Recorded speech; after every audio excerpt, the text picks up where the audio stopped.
Olá, tudo bem? Estamos falando sobre os governos militares no Brasil. Nos vídeos anteriores, nós falamos sobre as primeiras fases dos governos militares brasileiros, que foram a fase do chamado PAEG, de 64 a 67, a fase do milagre econômico, de 68 a 73, depois a fase do segundo PND, de 74 ou 75 a 79, e vamos falar nesse vídeo de hoje da última fase do governo militar, que foi o governo Figueiredo, que foi de 79 até 85. Então, só para a gente poder então se situar e fazer a ligação com o nosso vídeo passado, qual era o contexto da economia brasileira no final dos anos 70? Estávamos vivendo o final do segundo PND, em que o governo Geisel tinha criado um plano para manter o país crescendo a qualquer custo, mesmo com o choque do petróleo que teve em 73, que aumentou o preço do petróleo em muito.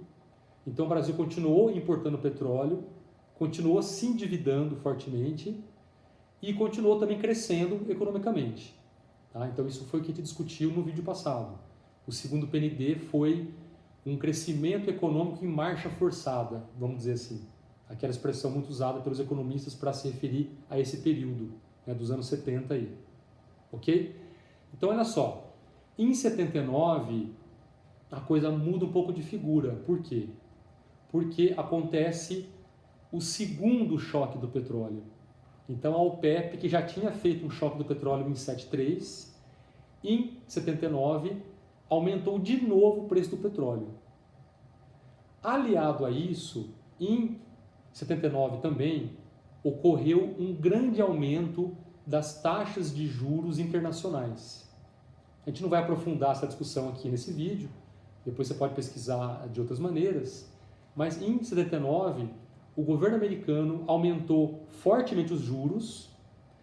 Por consequência disso, a nossa dívida externa, que era contratada a juros flutuantes, disparou. Lembrando que nós estávamos captando dinheiro internacional durante vários anos aí, nos anos 70, desde os anos 60 ou até antes disso, nós captávamos dinheiro internacional porque o crédito era barato, o crédito era farto, havia dinheiro, havia liquidez internacional, havia dinheiro no mundo para ser emprestado. E a partir de 79, digamos que a fonte secou, digamos que a torneira foi fechada. Por quê? Porque os juros internacionais aumentaram, não havia mais dinheiro para ser emprestado no mundo, e os países mais pobres, na época o chamado terceiro mundo, que nós dizemos hoje os países emergentes, América Latina inteira, vários países da Ásia, esses países passaram a sofrer com a escassez de dinheiro externo. E a dívida externa explodiu. Então vamos acompanhar aqui comigo aqui o slide. Olha só. 79 e 80. Segundo choque do petróleo, como já disse, mais aumento dos juros internacionais. Isso levou a quê? Levou a uma recessão mundial, ao encarecimento do crédito internacional e, por consequência, o aumento dos encargos da nossa dívida externa. Isso é um resumo do que eu acabei de falar para vocês agora há pouco. Então, vários países da América Latina, principalmente, passaram a quebrar. Houve uma quebradeira atrás de quebradeira. Porque não era só o Brasil que estava nessa situação. Vários países tinham esses problemas, porque eram países que dependiam de capital estrangeiro. Então, um exemplo muito gritante daquele momento foi em 82, quando o México declarou a chamada moratória. O que é a moratória? Calote. Olha, eu devo, não nego e pago quando puder. É o calote do país. Eu não tenho dinheiro para pagar as contas. E aí, esse calote do México, essa moratória do México, acabou gerando um efeito em cadeia nos demais países da América Latina, porque eles passaram a ser vistos como mal pagadores. Então, em 82, é como se tivesse secado totalmente a fonte de capital externo para esses países. E o Brasil quebrou estávamos no governo Figueiredo, o Figueiredo, que foi o último presidente militar, ele tomou posse em 79. Vamos dizer que o Figueiredo acabou pagando a conta, né? Ele acabou pagando o pato. Foi um governo de administrar a crise. Qual crise? Gerada por quem? Gerada pelos desequilíbrios internacionais, aumento do petróleo, aumento dos juros internacionais, mas também por desequilíbrios internos, que os próprios governos anteriores a ele provocaram. Por exemplo, dívida externa. Então é como se a partir dos anos 80 o governo acordasse para o problema e a bomba passasse a explodir na mão do Figueiredo. Tá? Então, olha só, o que ele teve que fazer? O que o governo teve que fazer de 80 a 84? Vamos acompanhar aqui, ó. O chamado ajuste ortodoxo. O que foi esse ajuste ortodoxo chamado pela literatura da economia? Uma tentativa de acertar as contas, uma tentativa de colocar as finanças em ordem. Né? Como que ele fez isso? Então, olha só, aumento de juros, né? Política monetária altamente restritiva, aumentar juros, por consequência, reduz o crédito, redução de gastos governamentais. Então, lembra, tudo que o governo gastava nos governos anteriores, as obras, os subsídios aos setores da economia, tudo isso aí cortou tudo. Quer dizer, o governo perdeu a capacidade de gastar e de intervir, cortou, né? Cortou todos os gastos. O que mais? Redução de salário. O governo controlava o salário mínimo na época, como é até hoje, e ele passava a não dar aumentos grandes para o salário. Então o salário das pessoas passou a ficar defasado esse salário. É o chamado arroxo salarial. Né? O que mais? Redução de investimentos estatais, até como consequência da redução de gastos governamentais. Então as estatais que o Brasil tinha pararam de investir também praticamente tudo, né, porque não tinha dinheiro. E aumento de tarifas públicas. Quer dizer, o governo passou a aumentar impostos.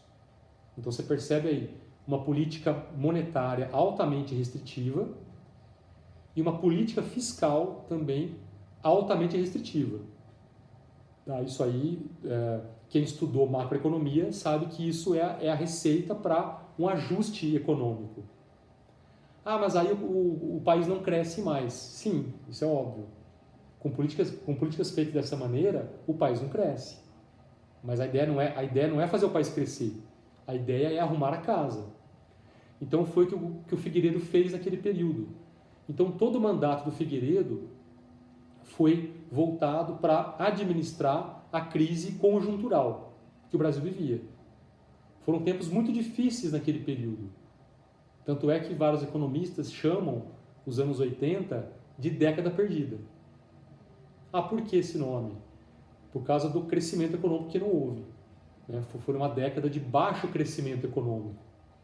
Nós estamos vendo aqui nesse vídeo apenas até 85, né? Que quando acaba o governo militar. Nós vamos ver no próximo vídeo, né, já é outro assunto, o governo Sarney, que também foi década de 80. Então, esses dois governos, Figueiredo e Sarney, nos anos 80 no Brasil, caracterizaram a chamada década perdida. Tá? Então, como que chegou então ao fim o governo Figueiredo? Vamos agora olhar aqui o nosso último slide. Final do governo Figueiredo, que também foi o final dos governos militares no Brasil. Foi o final da experiência dos governos militares no Brasil. Né? Consequências. Crise financeira do Estado, né? O governo em crise financeira, quebrado. Ah, por que isso? É só você ver os outros vídeos e ver o que foi feito nesse período todo. Gastos públicos, investimentos em estatais, subsídios a setores da economia. Né? O governo passou a entrar na economia.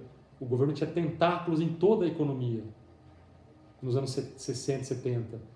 E aí ele passou a não conseguir mais fazer isso. Por quê? Porque o Brasil quebrou nos anos 80. O que mais? Endividamento externo e interno. Foi um período em que a dívida externa aumentava muito. Né? o presidente Figueiredo convidou o Delfim Neto para ser ministro da Fazenda novamente, Fazenda ou Planejamento. Lembra do Delfim Neto? Ele foi o ministro do Milagre Econômico, né, de 68 a 73, 74, foi a época do Milagre Econômico. A gente viu já isso no outro vídeo. Então o Delfim tinha o histórico, ele tinha, né, a reputação de ter feito um milagre econômico. Na época do Delfim o país crescia muito, o país bombava em PIB. Então o Figueiredo chamou o Delfim de novo para tentar promover um crescimento de novo. Mas é óbvio que não havia condições para isso. É óbvio que era outro contexto, era uma realidade totalmente diferente dos anos 60 e 70. Essa realidade agora dos anos 80. O Delfim até que tentou, quando ele assumiu lá em 79, até que ele tentou adotar umas políticas mais expansionistas, mas ele percebeu que não dava para fazer isso. O próprio Delfim percebeu que o país estava quebrado e que ele iria agora administrar a crise. O próprio Delfim deu entrevistas mais recentemente, né, depois que ele saiu do governo, ele próprio reconheceu que ele sabia que ele ia administrar a crise naquele período, não tinha muito o que fazer. E aí, quando o país está endividado, em dólares, no caso de dívida externa, a quem ele recorre? Ele recorre ao FMI, né, Fundo Monetário Internacional, que é uma espécie de banco mundial, banco internacional, que empresta dólares para países em crise cambial, para países que estão quebrados em dólar. Então o FMI vai lá e empresta o dinheiro para o país poder honrar suas contas. Então o Brasil foi um grande cliente do FMI naquele período. Quem viveu aquele período, dos anos 80, lembra que sempre tinha missões do FMI que iam lá para Washington negociar a dívida. De vez em quando vinham missões do FMI para o Brasil para negociar a dívida. Então, o Delfim Neto virou uma espécie de negociante de dívida nesse período. Ia lá, fazia um acordo com o FMI, me comprometo a pagar assim, assim, assim, assim, aí ganhava lá o dinheiro emprestado. Só que quase nunca cumpria os acordos. Teve épocas que o governo chegou a fazer 10, 12 acordos com o FMI em alguns anos e não cumpria nada, porque estava quebradinho. Então, nesse período, foi, para resumir a história, a administração da crise, basicamente. E um problema que estava se agravando cada vez mais era, além da dívida externa, além do governo quebrado, além da falta de dinheiro para obras, né? Quer dizer, o governo estava quebradinho. Além disso tudo, estava começando a se acelerar fortemente a inflação.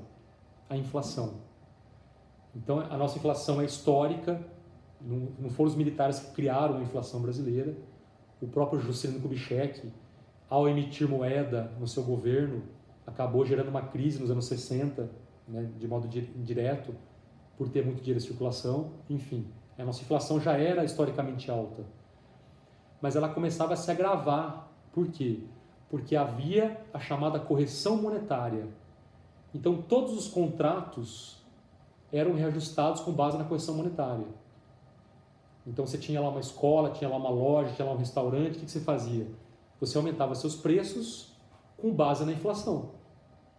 Então, se a inflação naquele ano foi de 50%, você aumentava seus preços em 50%.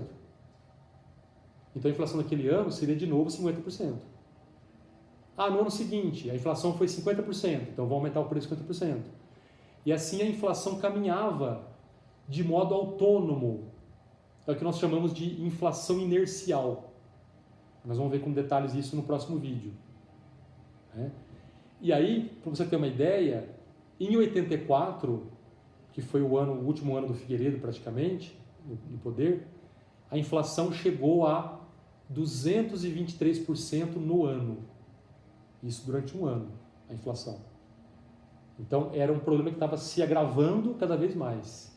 E aí, quando o Figueiredo passou o poder para o Sarney, em 85, ele passou o abacaxi para o Sarney, no caso, que foi o primeiro governo civil, aí o Sarney passou a tentar criar planos para acabar com a inflação. E ela se tornou o grande problema nacional. E assim terminou o governo militar brasileiro. Ok? Então até o próximo vídeo, um abraço, tchau.